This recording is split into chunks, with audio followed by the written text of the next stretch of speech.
Que le Seigneur vous bénisse. Je vous salue dans le nom du Seigneur Jésus-Christ. Est-ce que vous êtes bien? On a bien adoré. Je vais mon petit voix et tu as bien.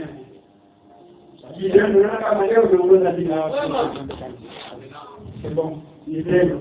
Comme on dit, quand l'église a bien chanté, vous avez bien adoré. Dieu parlera à Dieu. Dieu aime et s'adorer. Il a créé l'homme pour qu'il l'homme puisse l'adorer. Au ciel, il n'y a pas de prédication, il n'y a pas d'exhortation.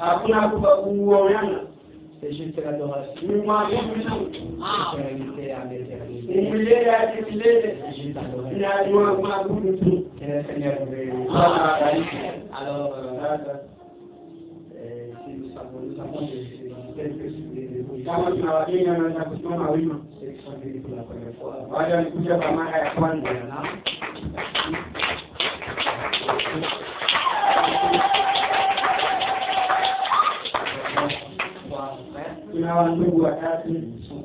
Première fois dans cet hangar qui n'a rien à voir, qui n'est même pas beau, qui n'a rien à attirer les gens, qui a produit les particuliers. On peut juste les accueillir encore.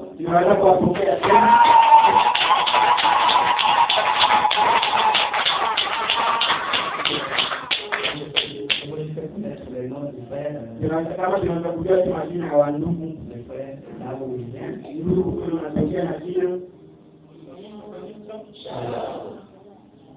majina wananiita kujina ya Fataki Ibrahim natoka Kumanyema terminal de Kimani niko hapa donc tulikuwa complication ya monene kwenye mlekisia kumi ni wane imani Penanjo mkumana kwa mwonesha ya sema hapa ndiba kukaku kanikaraka lakini na kudaiwa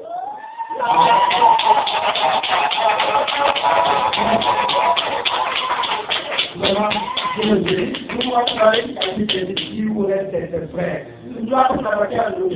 votre famille, qui s'appelle famille Brana.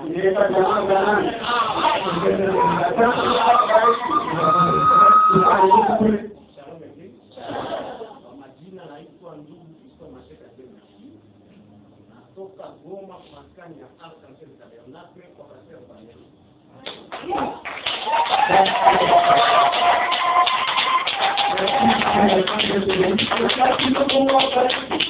C'est mon ancien. C'est là où j'ai beaucoup évolué. 2001, 2002, 2003, 2004. J'étais prédicateur là à l'Arc-en-Ciel. Je suis encore dans un hangar là à Kakimaba. Le vieux Babylon, c'est quelqu'un qui a beaucoup influencé mon ministère. J'ai grandi à ses côtés pendant 4 ans. Donc quand tu es dans Bethléem, tu es déjà dans l'arc-en-ciel. Tu es entre les bonnes mains. Le pasteur Babylon m'a réveillé. Il m'a dit qu'il y a mon fils qui est là, il faut l'encadrer. Il est venu pour les affaires. Je te bénis. Sois les bienvenus. Nous avons le frère, l'enfant.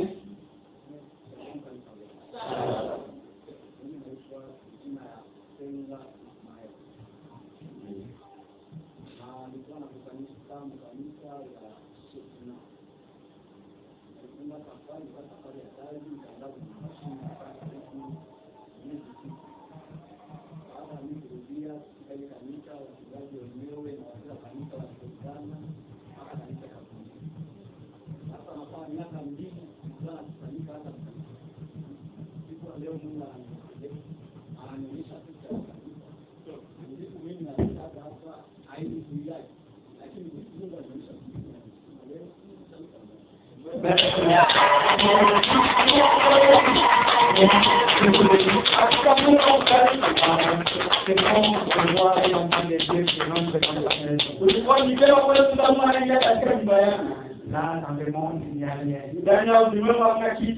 Preuve que Dieu t'aime. Dieu ramène tout ça.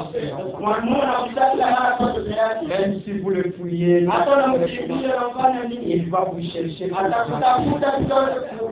C'est un bon signe. Comment que Dieu te bénisse. Une bonne grâce, vous allez m'attendre. Je vais jeter vous avec vous pendant quelques minutes. Que le Seigneur vous bénisse. Et que nous devons notre écriture de Matthieu chapitre 13, verset 44.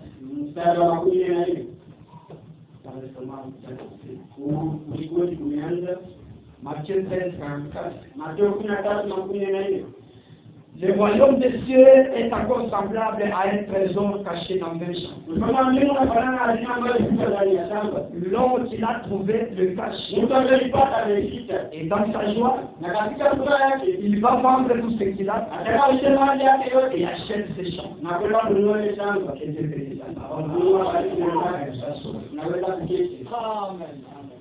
Comme nous, pendant ces 2 semaines, on parlait sur la loi de la nous avons vu que cette loi s'impose dans chaque domaine. Donc, vous ne pouvez pas vivre sans cette loi. Même dans le mariage, le seul qui n'avait pas accompli cette loi, c'était Adam. Pour choisir la femme, parce que lui n'avait pas fait le choix, il n'avait même pas découvert. Il s'est levé, il a dit, et il a fait le choix de l'époux. Il a dit, c'est notre maison chère de ma. Mais pour nous, c'est la femme que tu dois prendre, Dieu l'a cachée quelque part. L'homme qui va te prendre, Dieu le cache quelque part. C'est à toi de le découvrir. C'est à toi de prier pour que Dieu te donne cette loi. C'est découvrir qui est l'os de ce qui est cher de ta vie. Et nous avons vu que nous devons tous découvrir les bonnes choses que Dieu a mis en nous. Nous ne sommes pas nés et nous ne sommes pas venus sur cette terre par hasard. Chacun a un but qu'il doit accomplir dans cette vie. Chacun a un rôle qu'il doit jouer dans sa vie. Et c'est à toi de chercher quel est mon rôle pour lequel Dieu m'a placé sur cette terre. Quel est le but pour lequel Dieu m'a créé? Tu dois découvrir ton rôle que tu dois jouer dans le royaume de Dieu, il n'y a pas de chômeurs. Il n'y a pas de gens qui sont sans but, sans motif. Il fait très chaud.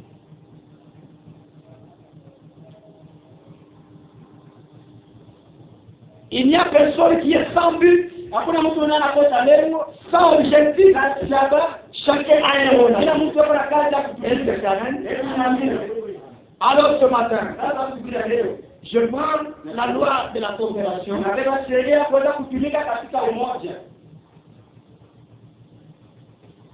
Une autre loi qui s'impose dans la vie.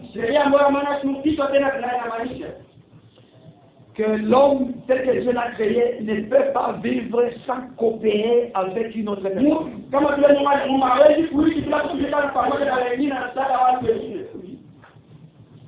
Personne ne peut vivre dans ce monde sans cette loi de coopération. C'est une loi qui s'impose dans l'univers. Frère Branham dit, Quand vous voyez la lune, la lune et l'eau, la mer. Moi, il y a une loi qui les lie. La lune et la mer coopèrent. Si la lune, comme moi, descend simplement un peu, si la lune quittait là où elle est, comme moi, pour faire juste quelques centimètres de descente, l'eau que vous voyez ici, va envahir le monde entier. Le monde entier sera sous l'eau. La lune que vous voyez. Si ce n'est pas dit bon comme ça, demain, je vais quitter mon rôle. Je vais me déplacer. Je vais quitter l'endroit où Dieu m'a placé. Je vais prendre une autre place. Si la lune descend juste quelques centimètres, l'eau va couvrir toute la terre. Et ça sera comme au temps de Noé. Au temps de Noé, c'est la lune qui avait fait un petit mouvement.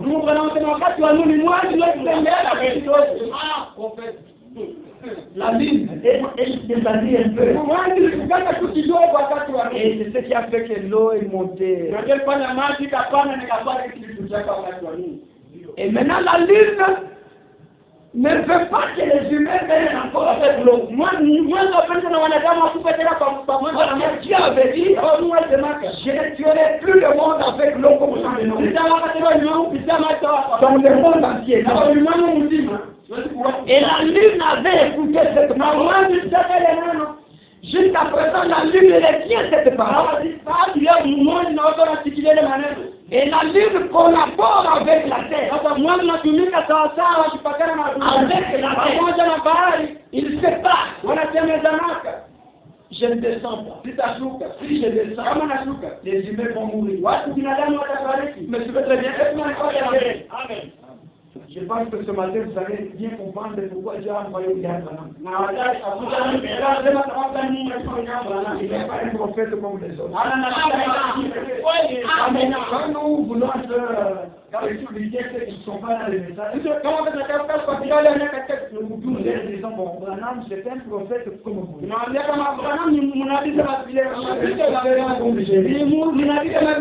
C'est juste pour ne pas choquer les gens. Amen. Mais quand on te dit là, comment on a combien pour les autres quand tu arrives ici, tu vas entendre un autre langage. On va te dire, il n'y a jamais eu un prophète. Et il n'y en aura jamais un prophète. Ce n'est pas moi qui l'ai dit, c'est Dieu qui a dit. Parce que vraiment, vous voulez aller vivre en brousse, ça va vraiment vous dire il lisait la Bible, je voyais que tous les prophètes, ils étaient dans la forêt, ils venaient juste à vivre,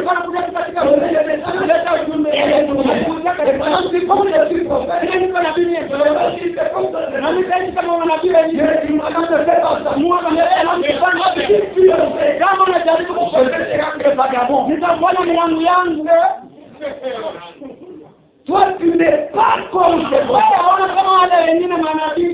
Tu as plusieurs dons que tous. Un prophète, c'est la quantité de dons que Dieu lui donne.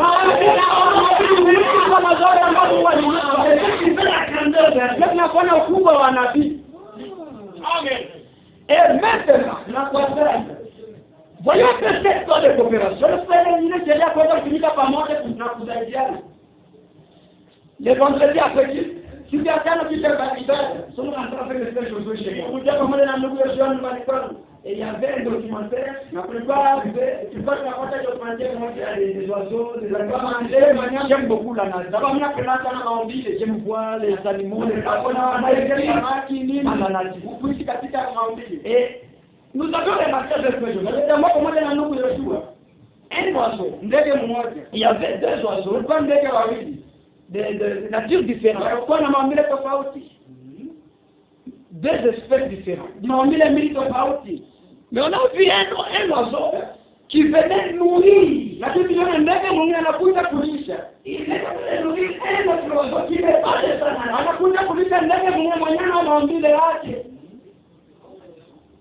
Alors que nous savons que le Congo va nourrir le Congo.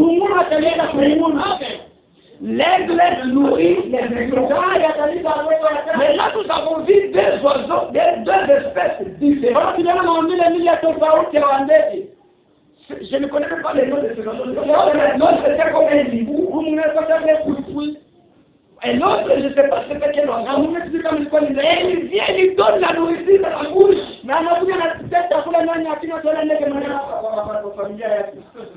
Je pense que c'est ça. Et quand j'ai vu, cela m'a poussé toute la nuit d'aujourd'hui à étudier.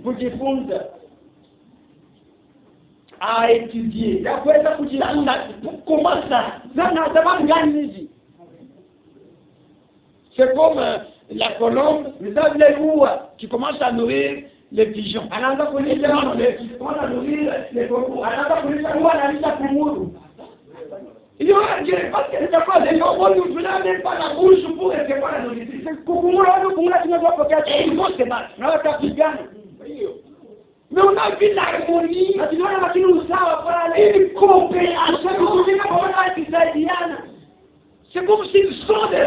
Je me suis dit, ça c'est grand. Il y a quelque chose qui les rit. Pourquoi nous ne voyons pas que nous ne comprenons pas. Mais il y a quelque chose qui lit les besoins. Alors je commençais à dire,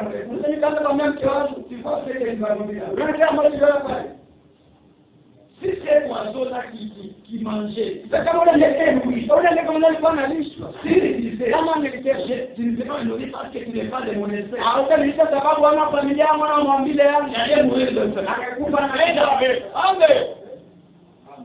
Parce que tu n'es pas qu'à 5, tu ne me prêches pas. Parce que tu n'es pas de ma tribu.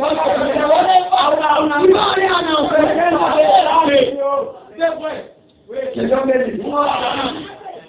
Alors, maintenant, j'aimerais que nous puissions voyager. Alors, un pays dans un pays appelé Brésil. Dans ce pays, dans une ville appelée Laguna, il y a des pêcheurs qui sont là. Et leur manière de pêcher, ça m'étonne. Qu'est-ce qu'ils font? Ces pêcheurs dans cette ville. Ils viennent avec des filets au bord du lac. L'eau est très profonde. Les pêcheurs ne voient même pas de poissons. Maintenant, les pêcheurs vont rester là pendant quelques instants sans rien faire. Après quelques minutes, on va voir l'eau bouger. C'est peut-être les poissons là, les dauphins qui sont. Les poissons, les dauphins sont. Après, le deuxième sort. Troisième. Et puis il y a plusieurs dauphins. Les pêcheurs observent les dauphins. Les dauphins vont maintenant descendre là où il y a des poissons. Et ils vont commencer à tourner, à secouer l'eau. Pour troubler les poissons qui sont là. Et quand les poissons voient ce dérangement, les poissons morts. Et dès que les poissons morts, les pêcheurs jettent les filets. Les poissons en voyant le filet, il y a d'autres qui vont fuir. Ceux qui vont fuir vont entrer directement dans la bouche des dauphins. Et les autres vont rester dans le filet. Ces pécheurs-là, ils appliquent une loi de collaboration avec les dauphins.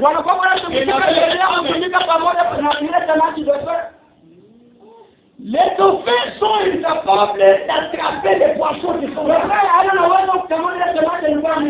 Maintenant, quand ils ont faim, et ils voient que les pécheurs sont déjà là, comme nous ne pouvons pas capter ces poissons, on va juste les déranger.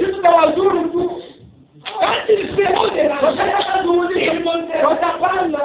Quand les pécheurs vont verront les poissons, quand les poissons verront le visage, il y a ceux qui vont perdre l'équilibre.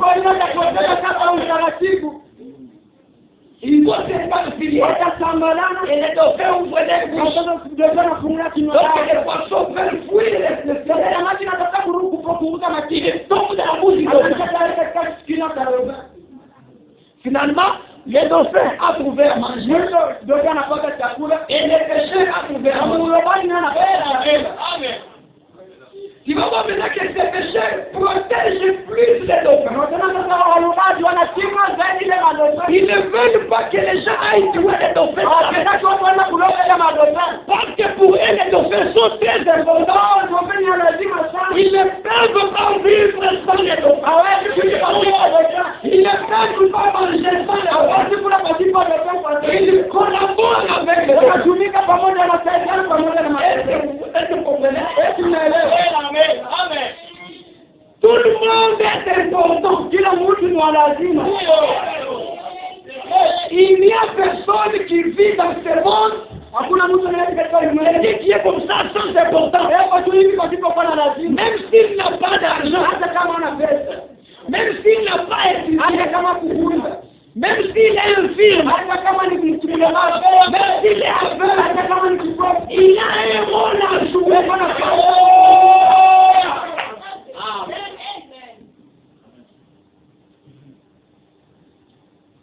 Il y a un oiseau qu'on appelle le pluvien.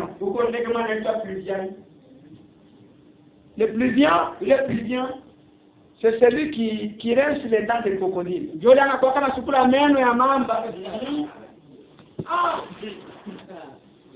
Quand le crocodile a déjà mangé,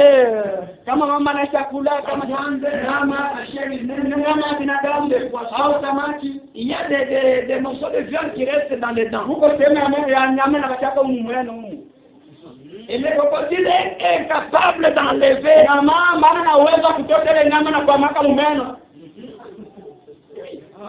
Et ça le dérange.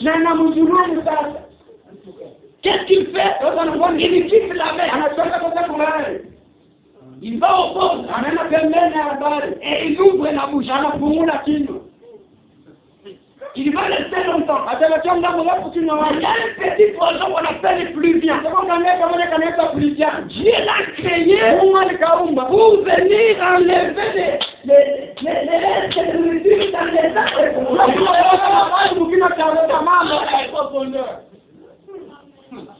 Et les crocodiles et cet oiseau collaborent.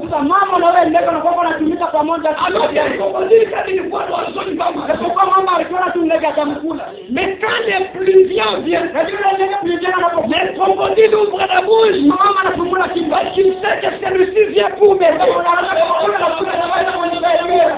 Bien que je suis gros, bien que j'ai des dents, mais je suis capable d'enlever les morceaux de viande dans mes dents.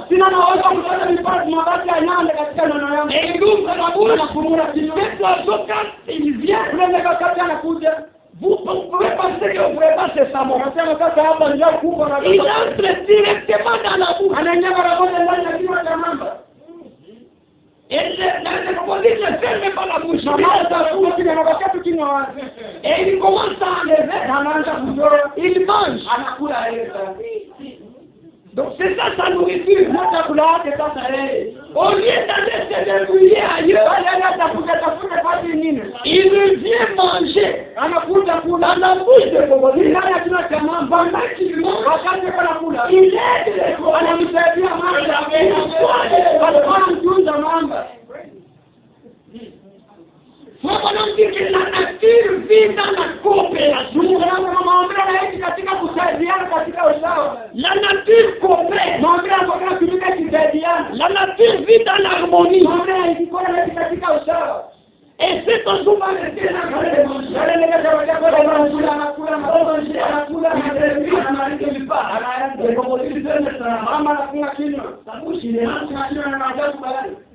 Il va tout manger. C'est juste un petit oiseau. Mais quand j'ai vu la photo, c'est juste un petit oiseau. Mais très utile pour les crocodiles. Nous pouvons négliger ces choses. Mais les crocodiles, c'est que ça, c'est vraiment ça, c'est mon médecin.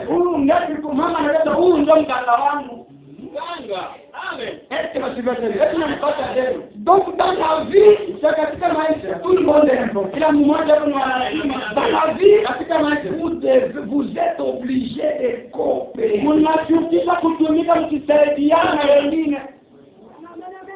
Le président Félix est là. Sans la coopération, il ne peut pas gouverner. C'est pourquoi il appelle ici. Il appelle ici. On fait des accords. Parce qu'il ne peut pas régner sans coopérer avec c'est une loi qui s'impose. Et la RDC ne peut pas subsister sans coopérer avec d'autres pays. C'est pourquoi quand on a élu le président, il a commencé à voyager dans le pays, et chercher pour la loi de la coopération.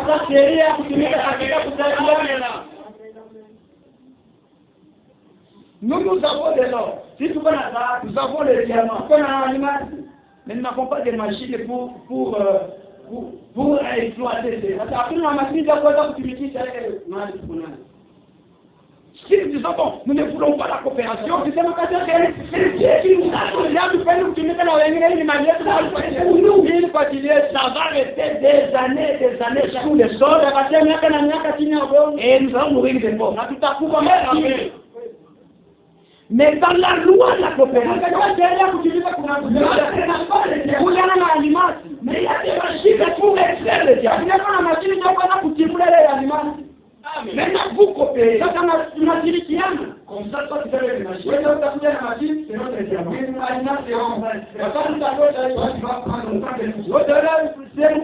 Et nous allons le faire. C'est une loi qui s'impose partout. Je vais toujours d'abord dans la nature. Voyageons un peu à Mozambique. Il y a un petit oiseau qu'on appelle un guide, donc le guide de miel.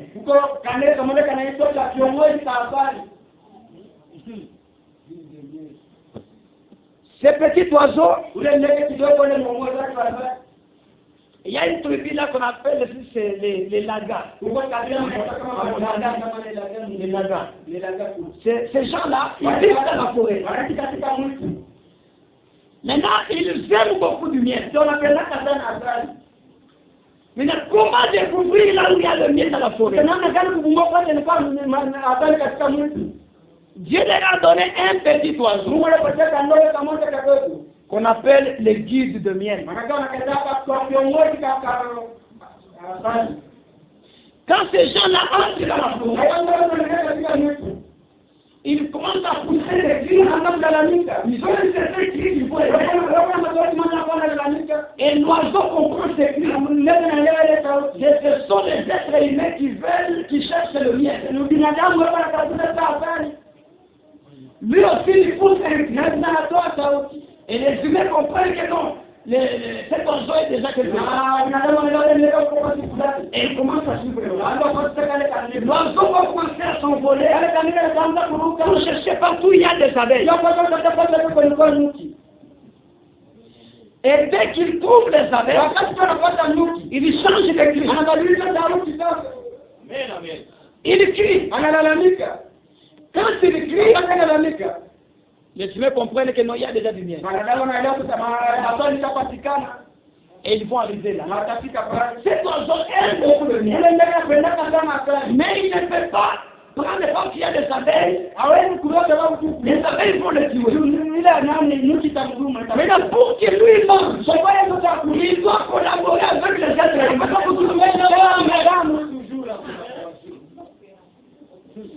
Et pour que les humains trouvent le miel, ils doivent coopérer avec ces êtres. Quand ils arrivent, il va crier, il va maintenant monter avec la fumée. Alors ils vont déranger ils vont prendre du miel, mais ils ne prendront pas tout. Il laisse une partie pour cette oiseau. Les amis. Lui aussi il profite. Il ne mange pas les abeilles sont des abeilles. C'est une loi. C'est Dieu qui a fait. Et la Bible dit la nature ne vous enseigne pas. La première Bible de Dieu c'est la nature. Si tu veux comprendre le spirituel, observe d'abord la nature. La nature vit en harmonie, en collaboration, en coopération. Est-ce que c'est amen? Je vous ai dit de vendredi, là où vous entendez des bœufs, vous verrez des petits oiseaux de couleur blanche. On appelle les gardez-bœufs.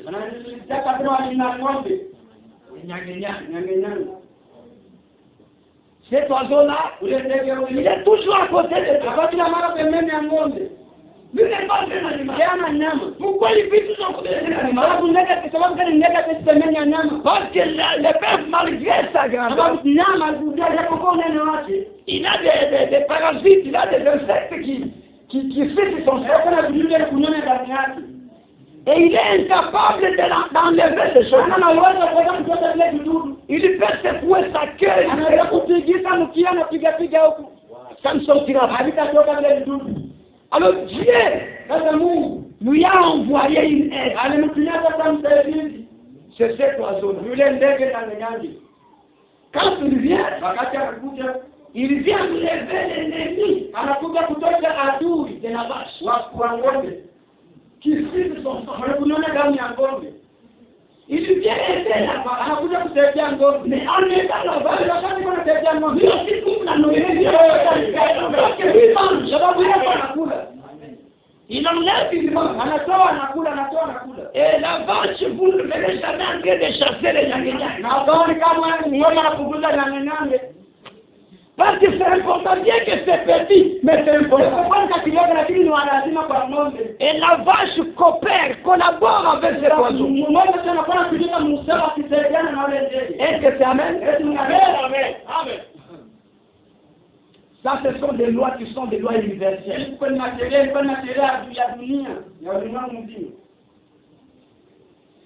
Maintenant, ils ont peur.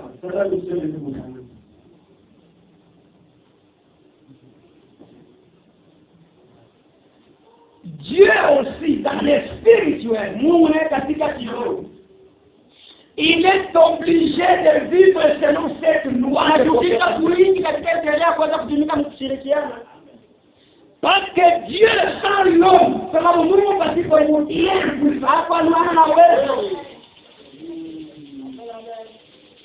Dieu sans l'homme, il ne peut rien faire. Vous me direz, Dieu, Mungu. Je donne un exemple. Corneille prie, Corneille anaomba. Seigneur, Bwana, mimi na jamaa yangu, utupatie Roho Mtakatifu. Ils ont prié, Dieu écoutait les prières de Cornélio. Mais pour donner le Saint-Esprit à Cornélio, c'était impossible. Alors que nous disons que Dieu peut tout. Mais il ne pouvait pas le faire. Cornélio a prié. Dieu exauçait le Dieu. Mais Dieu regarde. Il faut une loi qu'on appelle une loi de coopération. Moi seul, je ne peux pas te donner le salut. Dieu était obligé d'aller chercher un homme appelé Pierre. Il dit Pierre, large au pays. Il a quelqu'un qu'on appelle Cornélio. Il a besoin du Saint-Esprit. Il a prié. J'ai écouté cette prière en diable. Il a besoin du Saint-Esprit. Toi, les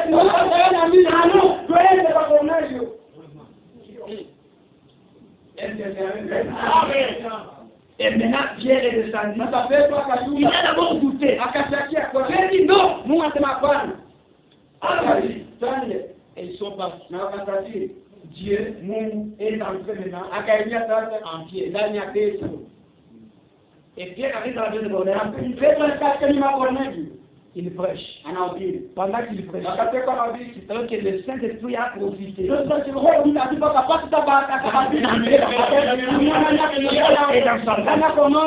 Pourquoi il n'est pas entré? Avant que Pierre ne puisse entrer, ça demandait une loi de coopération. Dieu devait coopérer avec un esprit pour donner le Saint-Esprit à Cornélio. Est-ce que ça m'aide? Amen. Même l'Église éthiopienne, il ne comprenait pas. Il dit, Dieu dit à Philippe, il y a quelqu'un là. Il a besoin de comprendre. Il a besoin de comprendre. Il dit, mais il ne comprend pas. Oh frère, il faut simplement lire. Oui, lire c'est vous. Mais pour comprendre, il faut une coopération entre Dieu, Mungu et entre Dieu.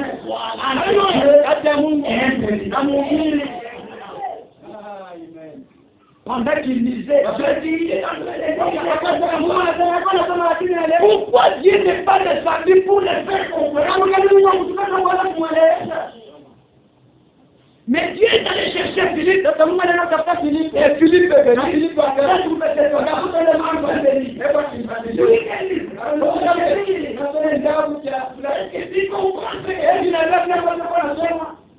Il a dit, comment puis-je comprendre s'il n'y a pas quelqu'un pour me faire comprendre? Alors que Dieu existe, pourquoi vous êtes? Est-ce que ça va? Dieu existe, mais il dit, comment puis-je comprendre? Pour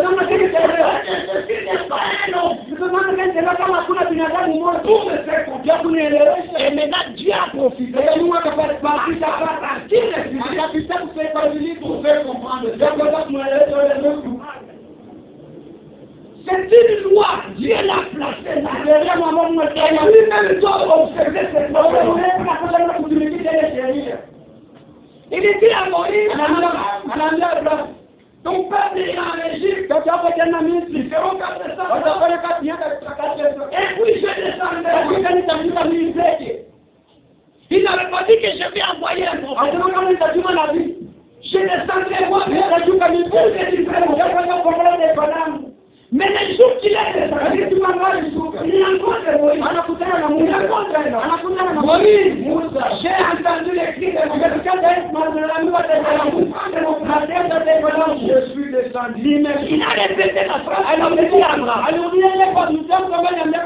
je suis descendu pour le délivrer. Maintenant,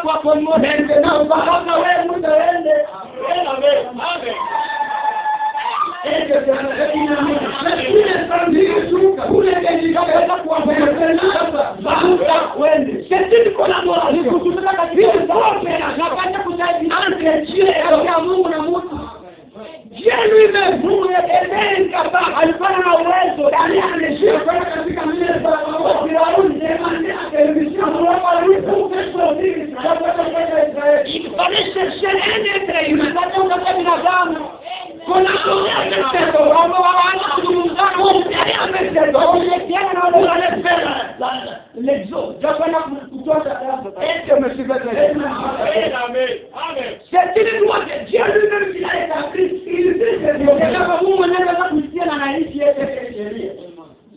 C'est comme toi qui m'a écrit un message. J'avais le comme un inter de mon départ. Il a réussi la prédication de vendredi. Il est passé à ma vie, il dit, pasteur, je te bénis, il m'a parlé. J'avais ces problèmes, j'avais un problème, j'avais déjà prié. J'avais même gêné. Des années et des années. Il n'est pas eu de réponse. Il y a des solutions. Mais c'est dans la prédication que Dieu a fait le Dieu m'a dit. Ma question c'est celle-ci. Si vous lui donnez, quand il priait, quand il gênait, Dieu n'écoutait pas. Nous, on va aller, on va appliquer ma honte. Mais pour répondre, il fallait que Dieu coopère avec nous. Il faut que Dieu puisse venir collaborer avec un pour répondre à une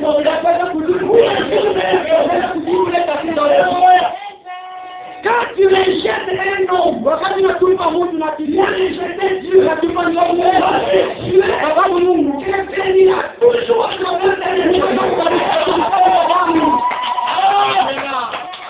même pour te sauver, voilà, il ne viendra jamais du ciel. Je viens de sauver. Vous ne le verrez jamais. Il faut qu'il vienne la mort de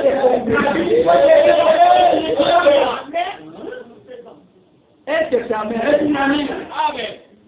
Si nous arrivons à comprendre où le frère est, vous verrez que tout le monde est important. Pour que je prêche, papa nous dit, il a fallu qu'il y ait une collaboration. Il a fallu que Divin soit là. Il a fallu que Gédéon soit là. Il a fallu que vous soyez là. Et avec cette force, nous revenons au Philippiens et la présence de Dieu.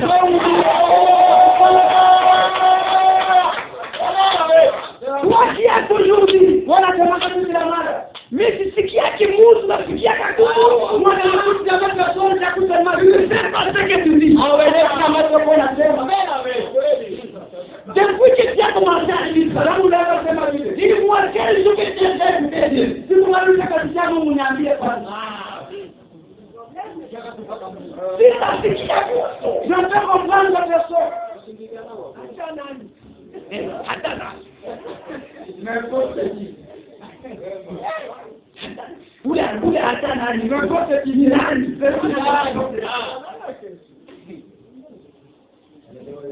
Tu fais ça avec ton époux.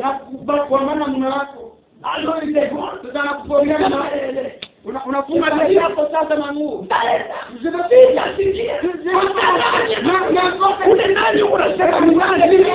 Mimi ndio Bwana hata nani n'importe qui s'il venait. Et quand vous refusez l'être aimé, vous refusez la coopération. Quand vous et vous ne verrez pas Dieu.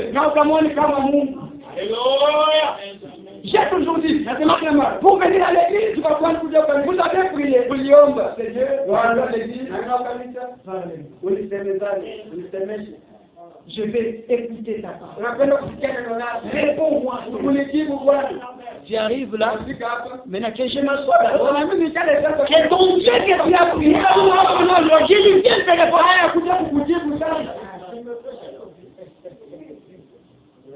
Quand il vient, Il va regarder. Il n'y a personne ici. Si je ne suis pas présent, il va rentrer. Malgré les prières que Dieu a fait, maintenant, si je viens en retard, comme il y a des gens là, c'est Dieu. 11 heures, 12 heures, Dieu est là, mais il n'est pas avec moi. Comme là, je viens en retard, Dieu fait.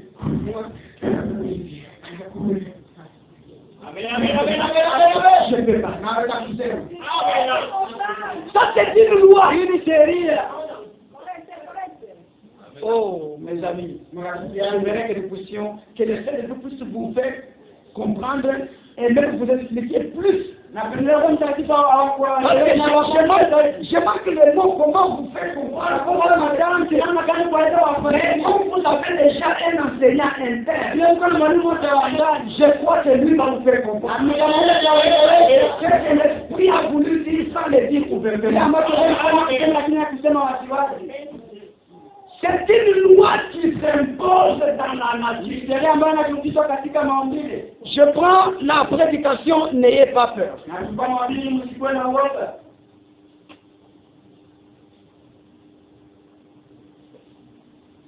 Au paragraphe 48,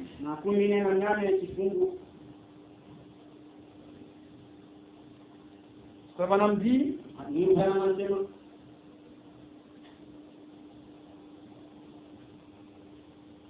n'ayez pas peur. Est-ce que c'est ça que Dieu m'aide à trouver ça?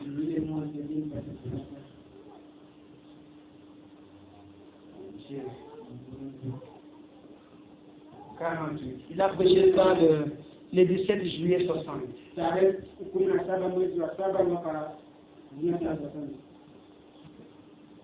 N'ayez pas peur. Il dit ceci. 43, pardon.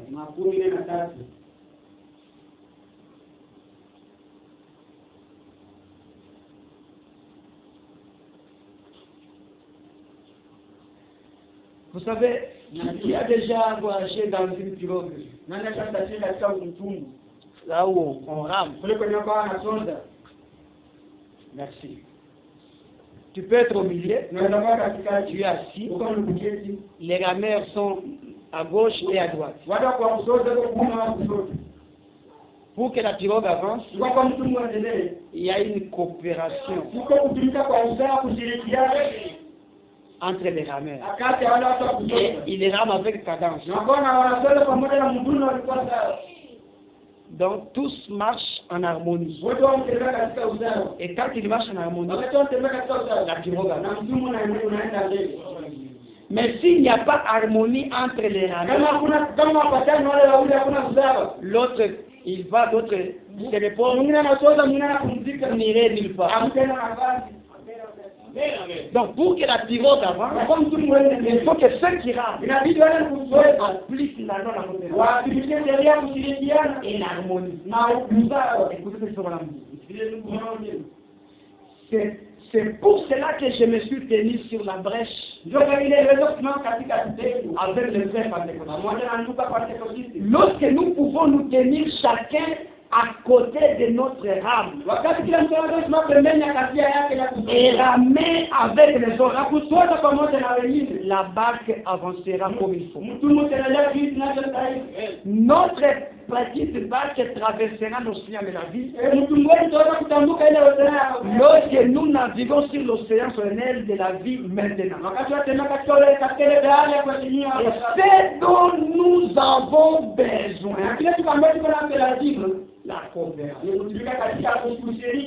la coordination et ramer ensemble sans arrêt. Cela déplacera certainement la charge. Est-ce que c'est vrai? Par exemple, que nous avons besoin de la coopération, la coordination, que nous puissions travailler. Un jour, Samson qui était très fort, On a coupé ses cheveux. On a crevé ses yeux. On l'a emprisonné. Mais là, en prison, la nouvelle chevelure a commencé à sa force est revenue. Et il y avait une fête. Les Philistins faisaient une fête pour leur Dieu. Dieu a mis qu'il disait, votre Dieu avec qui Jéhovah. Il nous a donné Samson. Et ils ont pris Samson, ils l'ont amené là pour qu'il puisse danser. Comme ils ne voyaient pas. Mais ils avaient oublié que la chevelure était déjà sur sa tête. Donc la force de Samson était sa chevelure. Et on dit simplement les yeux. Comme ils ne voient pas, il ne fera rien. Ils l'ont fait danser, Quand il s'est reposé, Samson voulait se venger. Malgré la chevelure, malgré la force, il devait coopérer avec un enfant.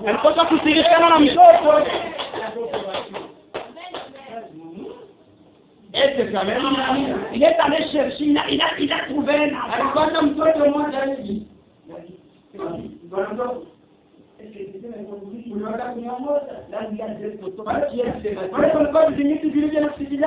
Parce que les gens étaient à l'état. Et c'est cet enfant qui a produit ça. Malgré qu'il était fort, malgré qu'il avait des cheveux, pour faire couler cela, il fallait coopérer avec un enfant. Malgré le ministère que Dieu t'a donné, malgré tout ce que Dieu t'a donné, tu ne peux pas avancer seul. Il faut toujours coopérer avec les autres.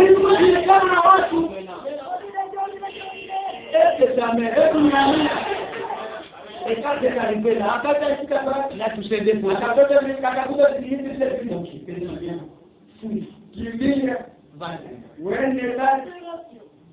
Il a secoué les mines. Seigneur, que je me venge à cause de lui. Que je meurs avec le Dieu. Il a secoué. Et les gens sont morts. Parce qu'il y avait une loi qu'on appelle la loi des coopérations.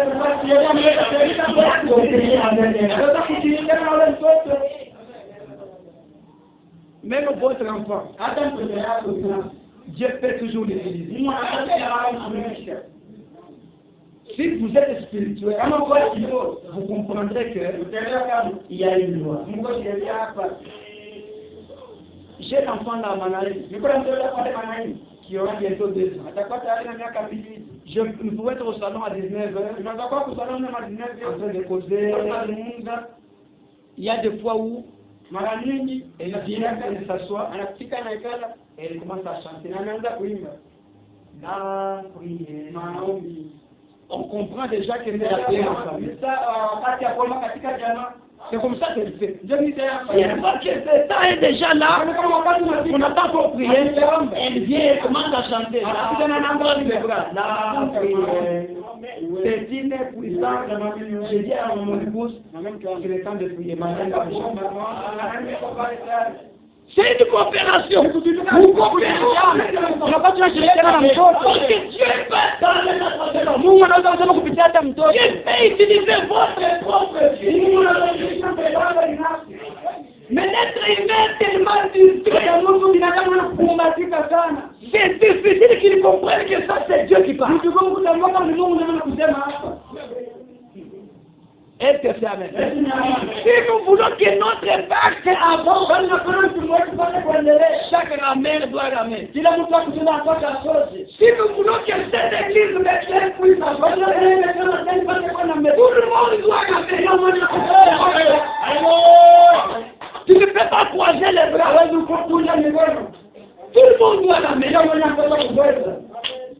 L'autre, les rames que Dieu t'a donné, l'autre,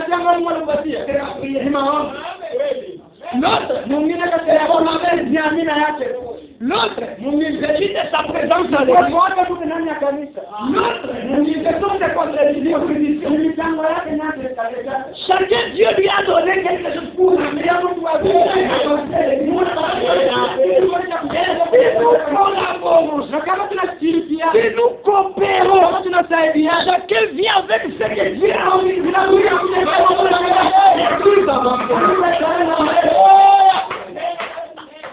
mais si l'un veut avancer, l'autre veut reculer, l'autre veut aller à gauche.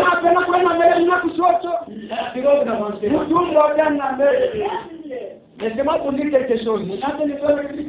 Dans sa prédication, humilie-toi.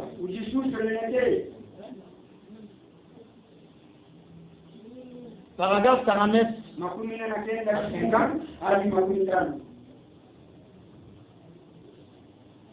Il dit, si nous pouvons avoir toutes choses dans la communion, en commun et dans un amour mutuel, alors Dieu travaillera parmi nous. Et nous attendons de voir les moments où les gens viendront et diront, si vous voulez voir une église qui est vraiment humble, une église qui aime vraiment Dieu, entrez une fois là dans ce tabernacle et observez. Voilà, il faut qu'un jour, que les gens disent, si vous voulez voir une église humble, une église qui aime Dieu, entrez dans ce tabernacle. Regardez comment ils prennent soin les uns des autres. Comment ces gens-là prennent soin les uns des autres. Les respects. Et quand l'évangile est prêché, comme ils sont révérencieux, comme tout est alors ils peuvent regarder et voir le temps dans lequel nous vivons. Vous verrez l'Esprit de Dieu se mouvoir parmi nous. Quand les gens seront d'un commun accord, dans l'harmonie, il dit, vous verrez maintenant Dieu parmi vous. Des grands miracles, des prodiges et autres s'accompliront. Si les pièces marchent dans l'harmonie, cela indique l'heure. Que Dieu bénisse. Si les engrenages de l'horloge marchent dans l'harmonie, l'autre en tournant, il fait tourner l'autre. L'autre en tournant, il fait tourner l'autre. Et l'aiguille tourne, vous avez les résultats. Mais s'il n'y a pas l'harmonie, s'il n'y a pas la coopération entre les engrenages, il n'y aura pas une Est-ce que tu avais? Mais si ce n'est pas le cas, alors la montre s'arrêtera. Et n'indiquera plus l'heure. Si nous voulons donc connaître le temps dans lequel nous vivons, laissez simplement tout le monde commencer à travailler ensemble dans l'évangile. Que tout le monde travaille à s'aimer les uns les autres, à aimer Dieu, et les églises indiqueront d'elles-mêmes l'heure dans laquelle nous vivons. Madame dit, croyez-vous cela? Est-ce que c'est amen? Amen. Je prends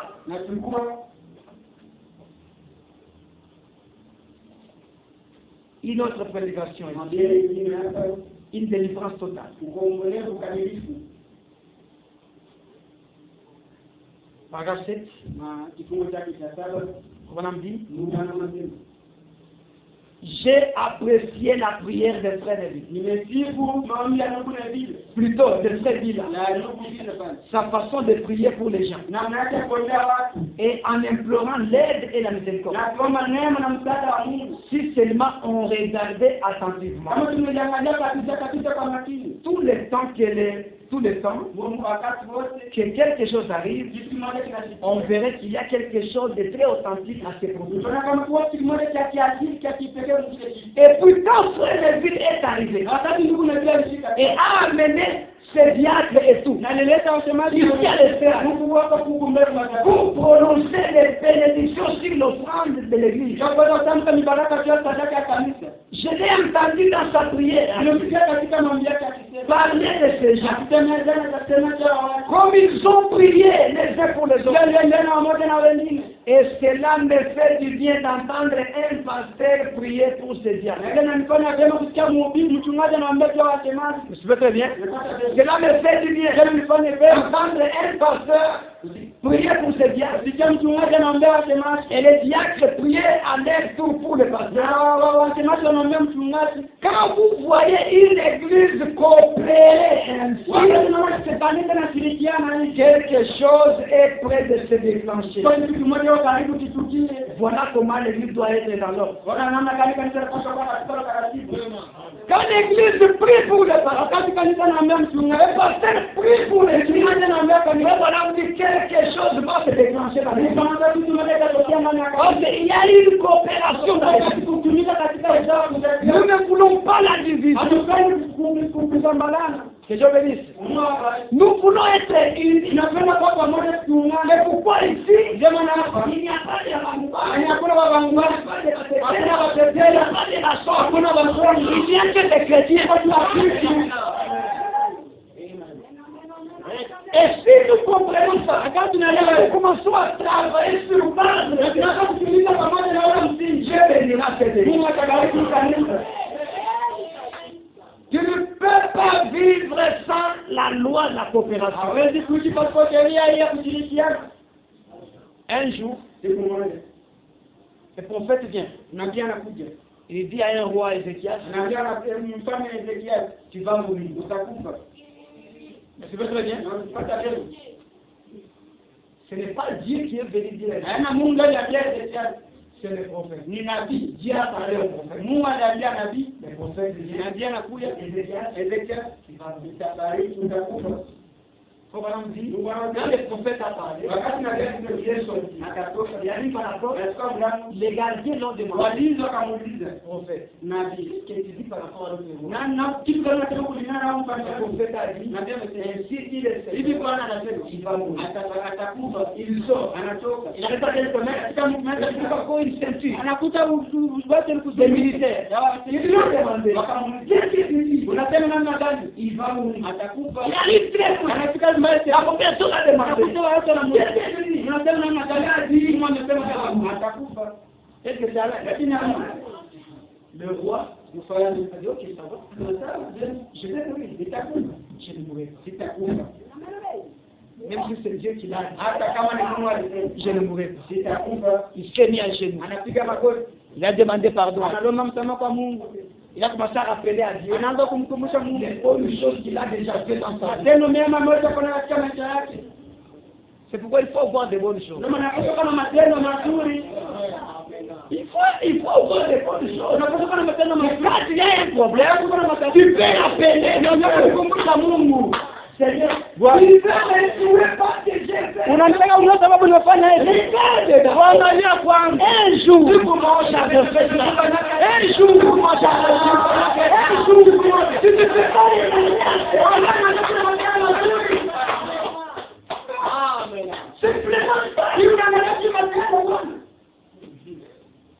il faut avoir des choses à présenter. Vous devenez comme l'amour. Il n'a pas dit Seigneur, voilà, j'avais fait ça. J'avais fait ça. Maintenant, pour mourir, non, ajoute-moi 15 ans. Pas même 2. Il a dit 15. Dieu exauce la prière. Mais Dieu ne lui a pas dit merci.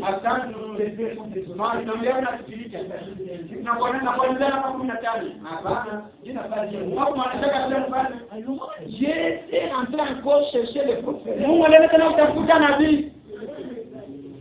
Dieu collabore toujours avec cette personne. Il y a une loi de coopération. Pourquoi Dieu n'a pas dit de l'envoiement des autres? Tu es allé pour chercher les prophètes. Va lui dire, j'ai compris, je lui accorde quelqu'un. Mais à qui dit les prophètes?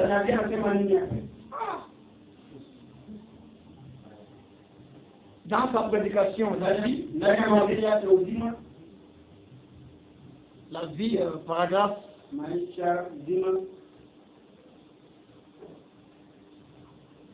je commence à parler du paragraphe 5. Il a prêché ça le 19 mai 50.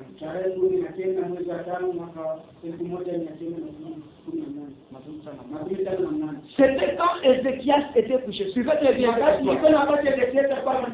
Mourant. Ésaïe.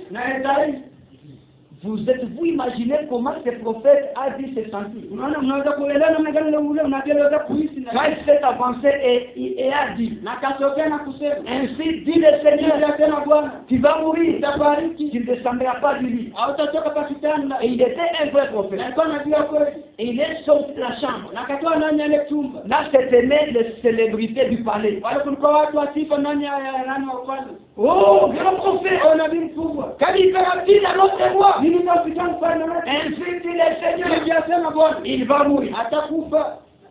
Et dehors, aux soldats qui étaient dans la cour du palais, et aux portes, et qui demandaient, qu'est-ce qu'il est éternel? Oh prophète, alors c'est grand roi, ainsi dit le Seigneur, il va mourir, il ne descendra pas du lit. Et puis là, aux pauvres dans les rues, il demandait, oh grand prophète, qu'est-ce que l'éternel a composé notre corps? Ainsi dit le Seigneur, il va mourir. Ainsi de suite, jusqu'à sa petite maison. Alors Ézéchiel tourna son visage contre les murs. Pleurant énormément et dit, oh éternel, souviens-toi de moi, je te prie. J'ai marché devant ta face avec intégrité de cœur.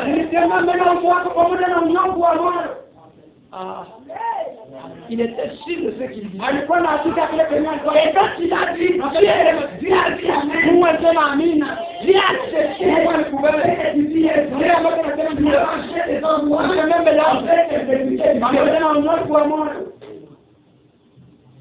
C'est vraiment un témoignage de femme.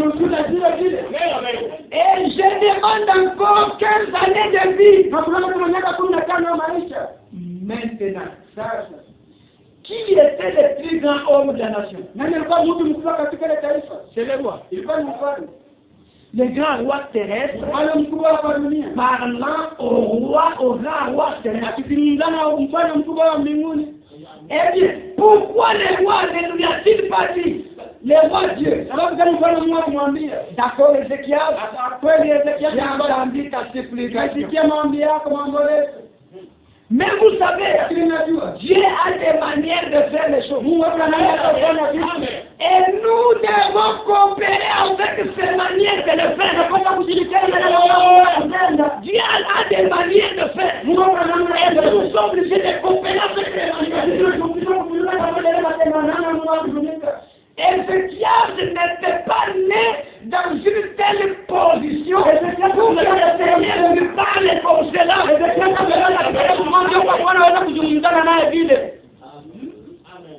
Ézéchias, bien qu'il était roi, il n'était pas né dans cette discours.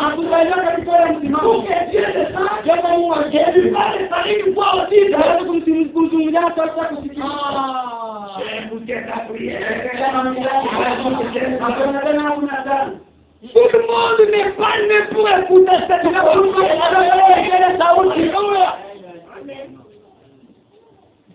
Ulikuwa unatembea nikasikia sauti ya Mungu ikasema mume je ne doute pas, moi je n'ai jamais entendu,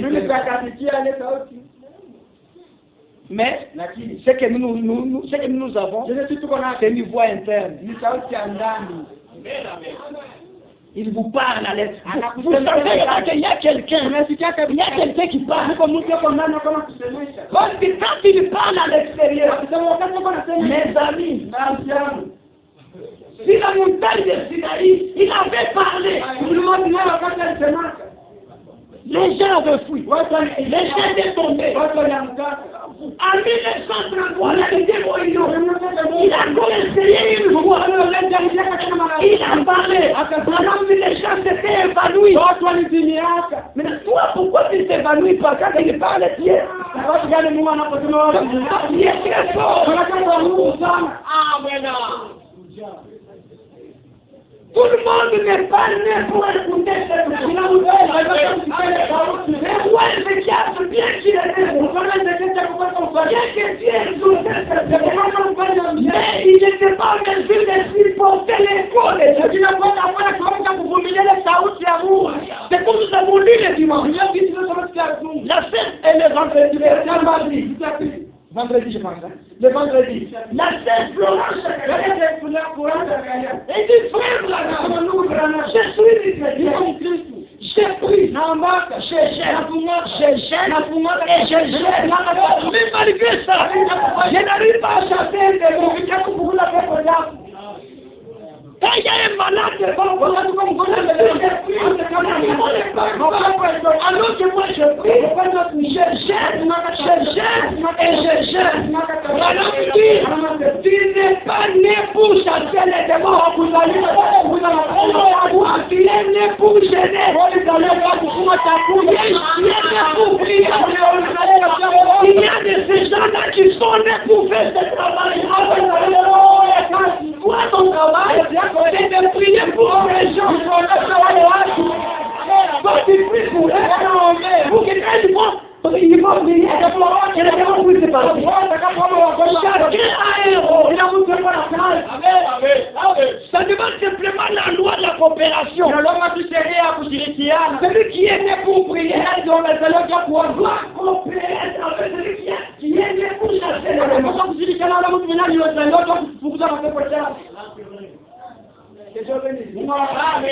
Quand il y a Dieu, il y a une coopération entre les militaires. Il y a les fantastiques. Donc ceux qui combattent par terre. Et il y a aussi des parachutistes. L'ennemi est là. Nous nous battons. L'ennemi est fort. Nous avons l'armée aérienne. Ceux qui sont dans l'avion doivent être en coopération avec ceux qui sont sur l'avion. Ils vont bombarder tes propres frères. Vous devez collaborer. Que Dieu bénisse. S'il n'y a pas ça, il y aura Dieu banda.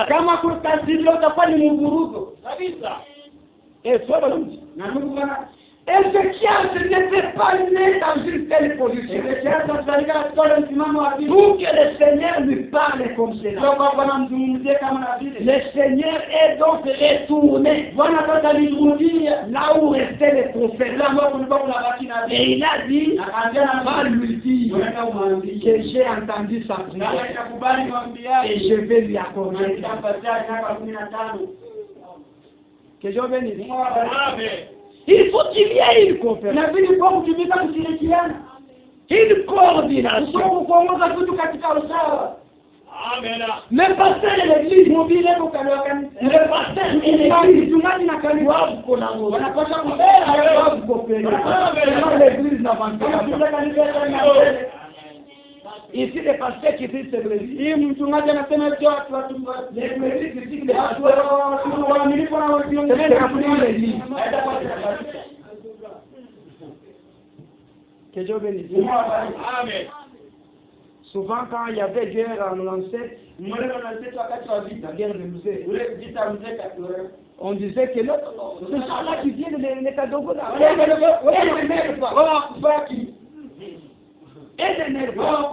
Et c'est ce qui faisait que les militaires de Mobutu fouillaient, dans le que ces gens-là ne mouraient pas.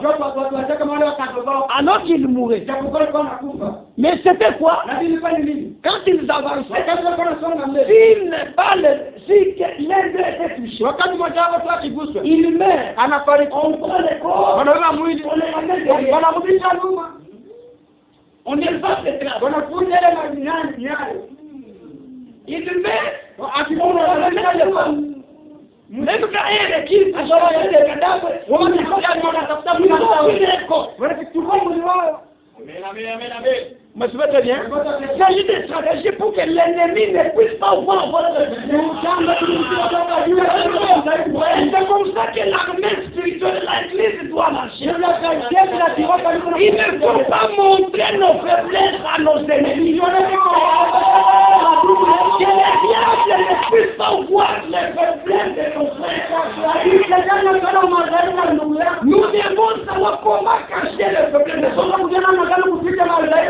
Comment couvrir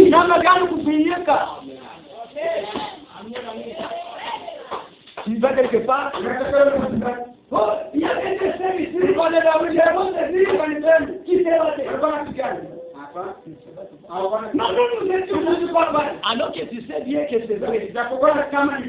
Maintenant, il fallait un avocat. Ce n'est pas que parce que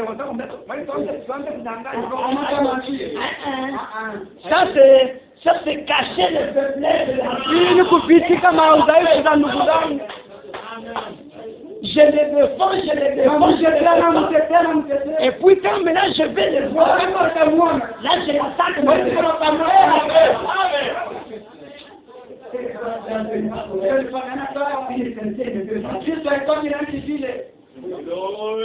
Les gens vont dire, on va l'enseigner à la personne.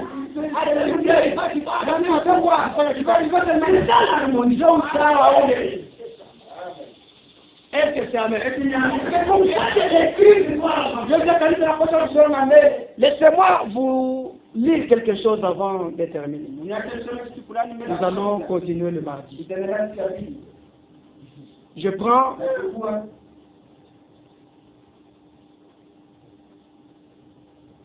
Messieurs, nous voudrions voir Jésus. «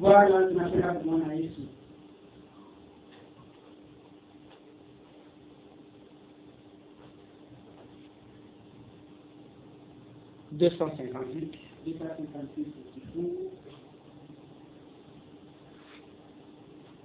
Comme on a dit quelque chose ici.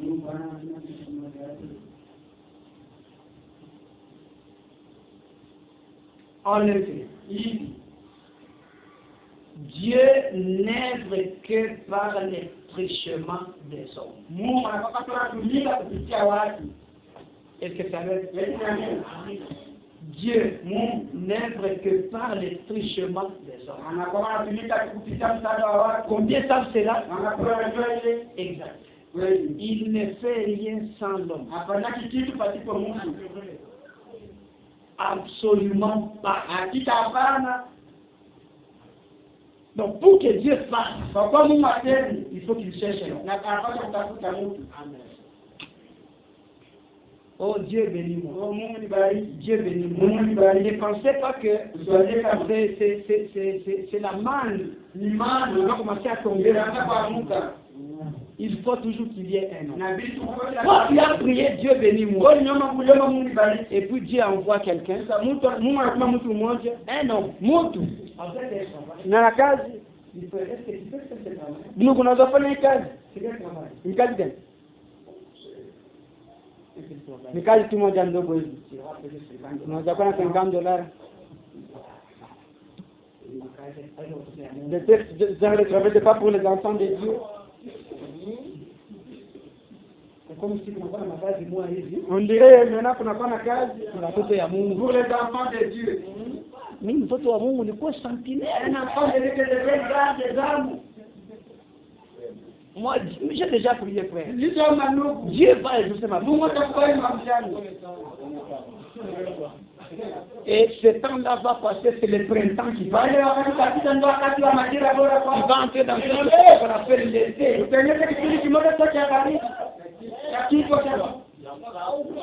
Et c'est fini.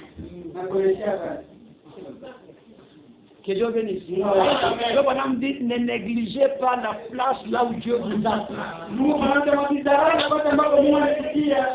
Dieu travaille selon les lois de ce monde. Selon les lois. Comme je vous ai toujours dit, toi tu n'as pas étudié, tu n'as même pas un diplôme, tu ne seras jamais.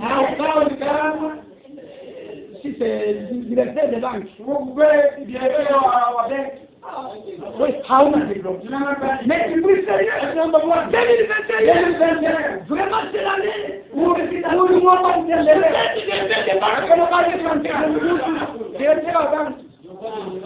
est-ce que ça c'est une prière? Bien c'est une provocation.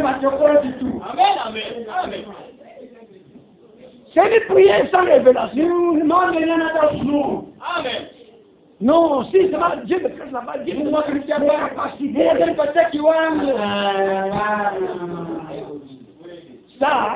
Ça demande les études, c'est vrai. Il va prendre une révélation, vous allez kwanza diplôme yako. On va te demander même votre titre. Non, mais j'ai le Saint-Esprit.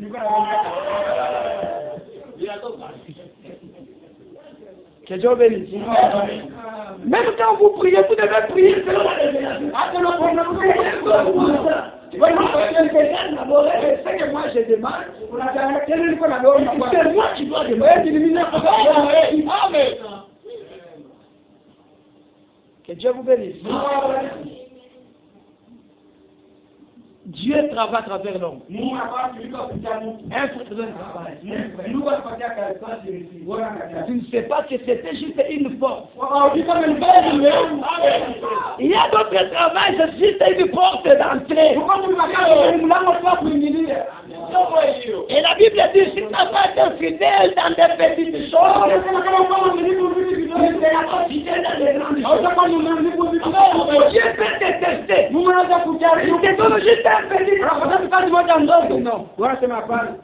Il a pas. Dieu regarde. On cherche quelqu'un. On lui donne. Oh, merci Seigneur. Et il vient témoigner. Merci Seigneur. Dieu m'a donné le travail. Vraiment, c'est le chômage.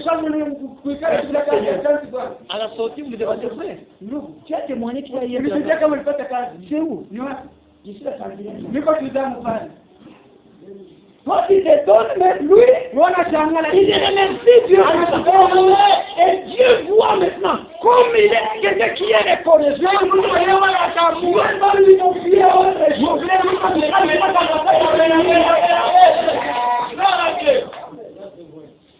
Est-ce que c'est Amen? Dieu vous bénira toujours au travers Amen. Non, Dieu est le consolateur. C'est toujours à travers un être. Amen. Job, qui avait des problèmes, mais pour que Dieu le console, ce sont des humains qui sont venus. Dieu est le consolateur. Mais il est venu au travers. Dieu coopère avec la vie. Et Dieu veut que nous puissions coopérer. Est-ce que c'est Amen? Je voudrais que 2021, que nous appliquions ces lois. Que nous puissions collaborer, que nous puissions coopérer. Comme je l'ai dit, tu peux être une soeur là, tu es tellement belle. Mais tu ne sais pas comment on prépare les pondous. Tu es spécial en autre chose. Viande, mais le fait de manioc, tu ne sais pas comment préparer. Mais il faut coopérer avec d'autres choses.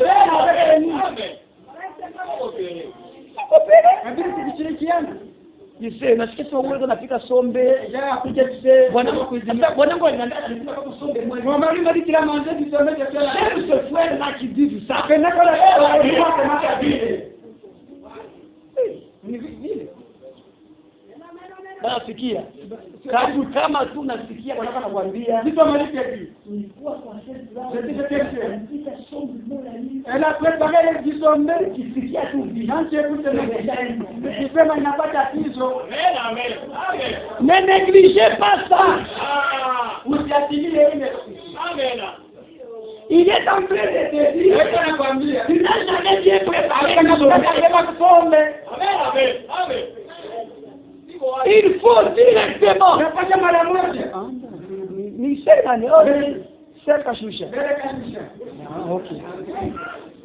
Après qu'il récupère la sœur. C'est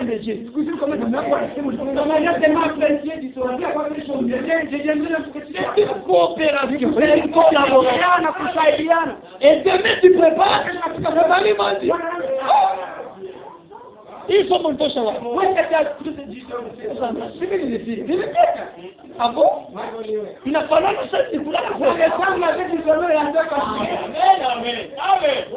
depuis que ton mari te dit, je ne pense même pas que c'est déjà un dossier. Et quand ça va grandir, il faut commencer à soigner les bonheurs. Pourquoi c'est parce que vous ne voulez pas collaborer? Vous ne voulez pas coopérer. Si je vais le demander, il va dire,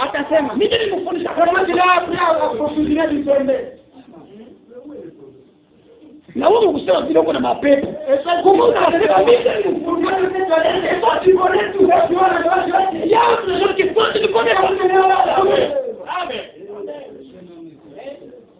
que je bénisse.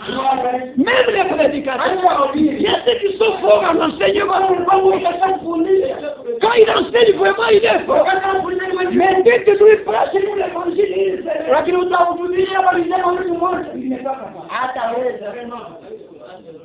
Dieu ne peut pas vous donner tout. Nous allons vous serez orgueilleux. Et cette loi ne sera plus applicable. Il vous donne une partie pour que tu puisses coopérer avec les autres. Vous avez des poux dans vos cheveux. Pour enlever ces poux, vous avez une coopération des doigts. Pour enlever ça, il faut que les doigts coopèrent. Je n'ai pas tout. Je viens de dire. Aïda donc. Tu dois appeler un autre frère. C'est lui qui va t'aider pour te aider. Est-ce que ce n'est pas ça? La nature, c'est une Bible. C'est un enseignant. Le pasteur Bonnet, malgré le ministère, il n'avancera jamais sans vous. Moi, je compte sur vous. Que Dieu bénisse. Je compte sur vous. Pourquoi je dois prier pour vous? Parce que je sais que sans vous, Rabanam dit, sans vous, mon ministère n'ira nulle part. Bien que Dieu, il ne faut pas nous mettre. Même Jésus m'a dit, quand je serai élevé, j'attirerai tous les hommes. Pour que Jésus attire, il faut une coopération.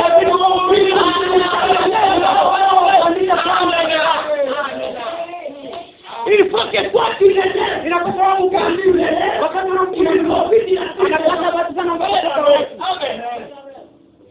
Est-ce que c'est Amen, je sais pas.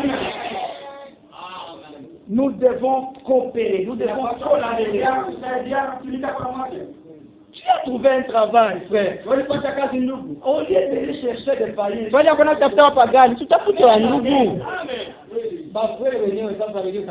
Le frère, maintenant, c'est ça le problème.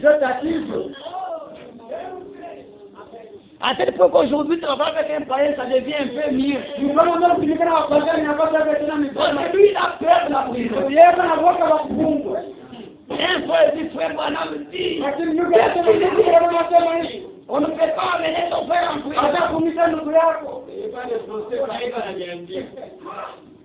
Mais un païen travaille avec ni frère wangu c'est mon frère. Ça traité dossier.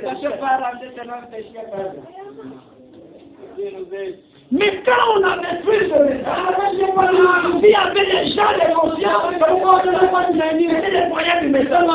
Même les gouvernements, les gens savaient qu'il faut engager les gens qui croient le message de Dieu.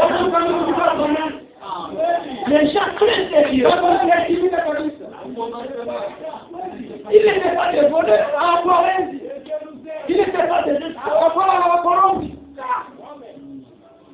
Tu viens de laisser l'argent de ton frère. 2 mois après, tu vas trouver, même si tu avais mis des numéros sur les billets, tu trouveras les mêmes billets. Il a déjà lié ça. Mais essayez un peu aujourd'hui.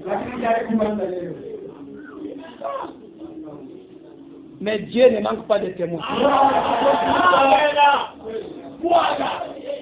Dieu ne manque pas de témoins. Il y a toujours ses enfants qui gardent sa parole. Et je termine. Je peux aller réveiller Jésus. C'est l'avant-dernière citation. Il est 12 heures. Paragraphe 195.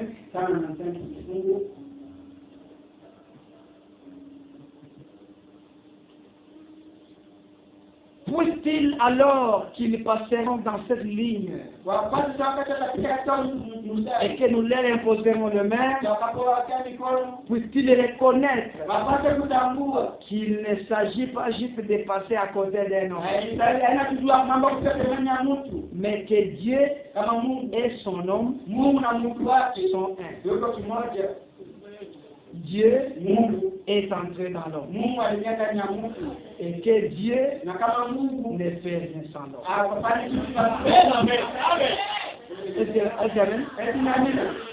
L'homme qui dit ça,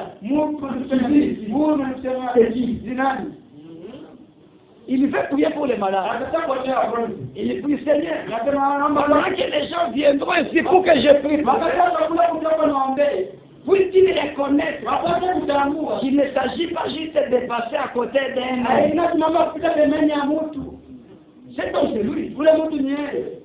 Mais que Dieu et l'homme sont un. Cet homme qui est là. Lui et Dieu sont un. Dieu est entré dans l'homme. Au lieu de dire Dieu est entré en moi, Dieu est entré dans moi. Et Dieu ne fait rien. Dieu ne fait rien.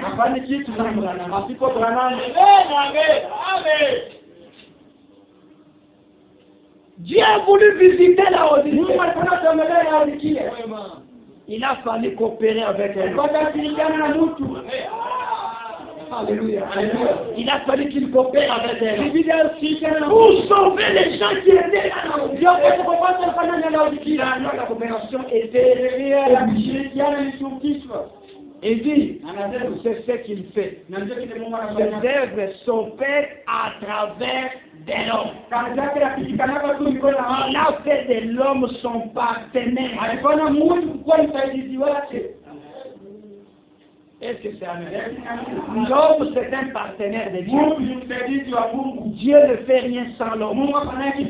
Dieu coopère avec l'homme pour travailler. Et l'homme ne fait rien sans Dieu. L'homme coopère avec Dieu pour agir. Voilà. Et vous ne pouvez rien. Jésus a dit, il dit, moi, mon père, c'est le cultivateur. Moi, je suis le cep. Et vous, vous êtes le sarment. Voilà comment il y a une coordination. C'est Dieu qui plante cet arbre-là. C'est Jésus et nous sommes des branches. Et Jésus dit, et vous ne pouvez rien faire sans moi. Parce que les branches ne peuvent pas porter les fruits s'ils ne sont pas attachés à l'arbre.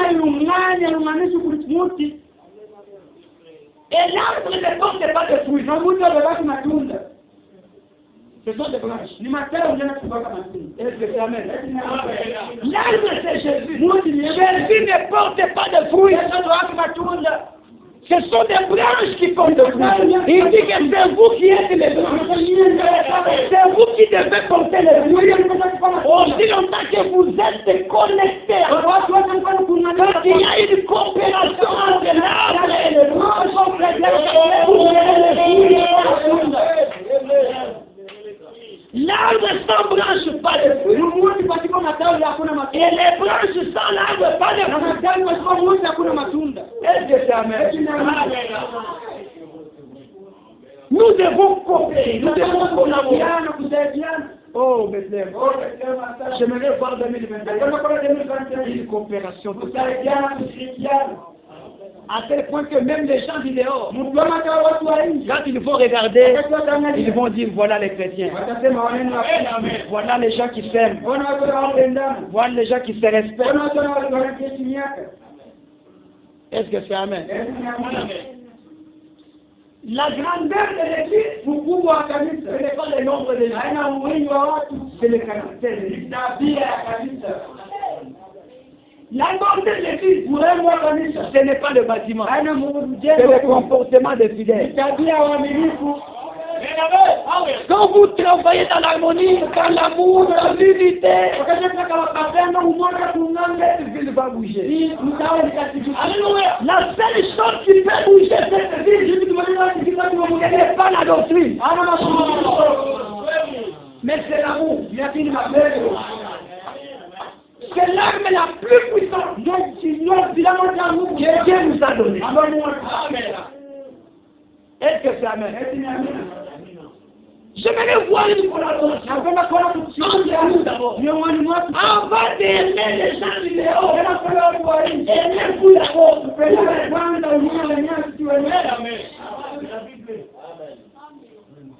Que nous voyons un véritable amour. Et quand nous verrons ça, nous dirons maintenant Seigneur, parce que Dieu descend là où il y a l'amour. Là où il n'y a pas l'amour, Dieu n'est pas. Parce que Dieu lui-même est l'amour. Est-ce que c'est amen? Je prends la voix du signe. Et je termine par là. Pour aujourd'hui. Prêcher le 21 mars 64 soir. Au paragraphe 82 à 85. Dieu traite avec un individu. Vous voyez, remarquez comme ceci. Il essaye d'attirer l'attention du prophète, d'amener les prophètes à sa place. Il a donné le signe du buisson ardent. Dieu veut attirer Moïse. Et suivez. La voix qui a suivi le signe était une voix scripturelle. J'ai entendu les cris de mon peuple et ce gémissement qui lui font pousser les chefs de corvée. Et je me suis souvenu de ma promesse. Amen.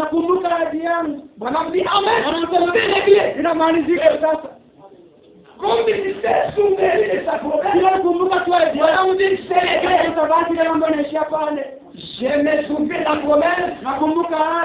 C'était une voix scripturelle. Et j'ai c'est comme si Dieu se contredit. Je suis descendu, j'ai t'envoyé. Et il continue. Je suis descendu pour les libérer et je t'envoie. Rappelez-vous, Dieu ne fait rien sans l'homme. Savez-vous cela? C'est ce qui achoppe les gens. C'est ce qui achoppe. Quand tu dis aux gens que Dieu ne fait rien sans moi,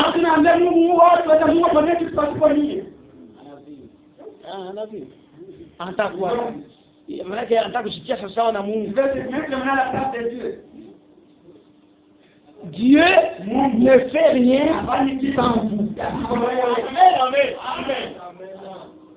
Il y a d'autres païens qui sont là, qui vivent dans les péchés. Dieu les voit. Pourquoi il ne les sauve pas? À cette heure, il y a des femmes qui sont dans les hôtels. Dieu les voit. Pourquoi il ne les sauve pas? Il ne peut rien faire sans toi. Il veut que toi tu ailles. Est-ce que c'est amen? Il dit, c'est ce qui a chopé. En effet, Dieu n'œuvre que par les trichements des hommes. Combien ça c'est là?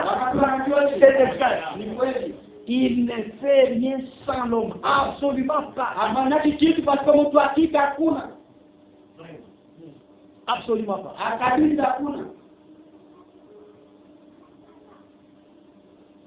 Je lisais quelle publication? La voix d'ici? Ah, ok. Il dit, c'est ce qui les avait achoppés au sujet de Jésus. Il disait, toi un homme, tu te fais Dieu. Il était Dieu, mais il n'arrivait pas à comprendre. Toi qui n'es qu'un homme, est-ce que c'est vrai? Dieu travaille à travers l'être humain.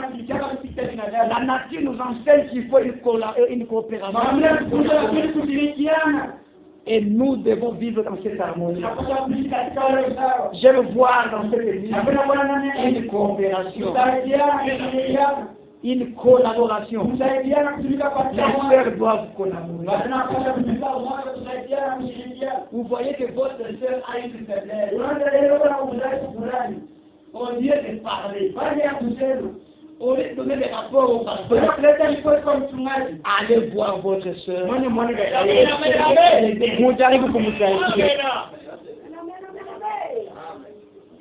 Essayez de l'aider.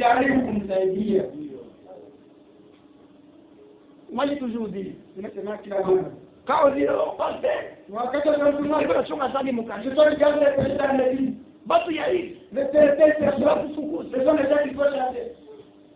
si Dieu aussi regardait ce que toi tu fais, ce que toi tu fais, si Dieu aussi, je ne pense pas que tu allais m'arriver à 10 ans. C'est ce que Branham avait fait aussi. Il est en train de boire le secret. Il voit une femme là, ivraie, et les jeunes garçons sont en train de jouer. Branham dit, pourquoi Dieu peut laisser une telle femme? Si moi j'étais Dieu, ces genre de femmes, il faut des témoins, de tuer les enfants. Comment Dieu peut supporter? Dieu regarde Branham. Ah bon? Il dit Branham. Dehors. Suis-moi dehors. Il va dehors. Branham sort. Il arrive à la porte. Il voit les visions. Il se voit lui-même. Il fait des mauvaises choses. Il crie. Dieu dit, mais toi tu as dit qu'il faut tuer cette femme. Alors que toi aussi, bien que tu ne vois pas, mais il y a d'autres choses que tu fais. Ce que toi tu vois, c'est ce que le frère a fait. Peut-être ce que toi tu fais est plus grand que ce que le frère a fait. L'esprit pharisien. Mais ouais,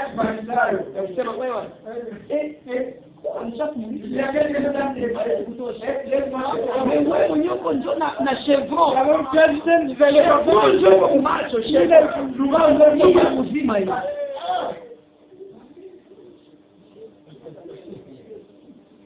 Mais Galilée que iko kutisha mwenzangu.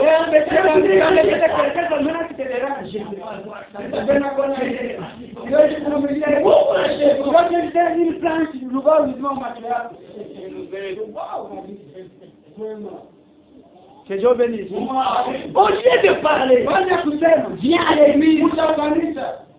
Demande les clés. Mets-toi à genoux.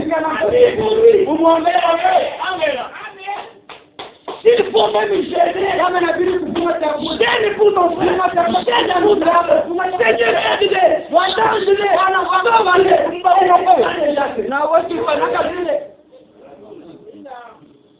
on fait pas, simplement on critique.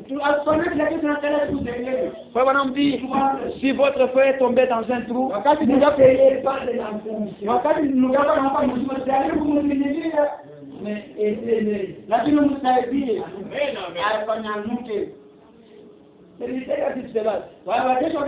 Au fond, on les laisse.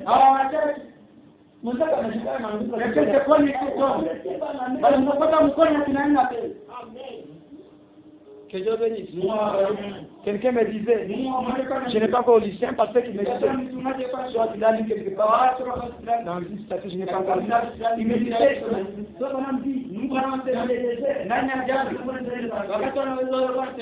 si quelqu'un fait caca quelque part, et il part. Ceux qui sont derrière, ils vont prendre du sable, ils vont pour que l'ennemi ne puisse pas voir que ces gens font comme ça. Il cache les défauts de ses frères. C'est un grand enseignement. C'est un grand enseignement. Merci, que le Seigneur vous bénisse. Amen. Amen. Nous devons coopérer, nous devons collaborer. Tout le monde est important. Ne négligez personne. Ne négligez personne. Tout le monde est important. Même celui qui même un chômeur, il est important. Dieu sait pourquoi il est là. Ses prières qui t'ont donné le travail. C'est comme ça.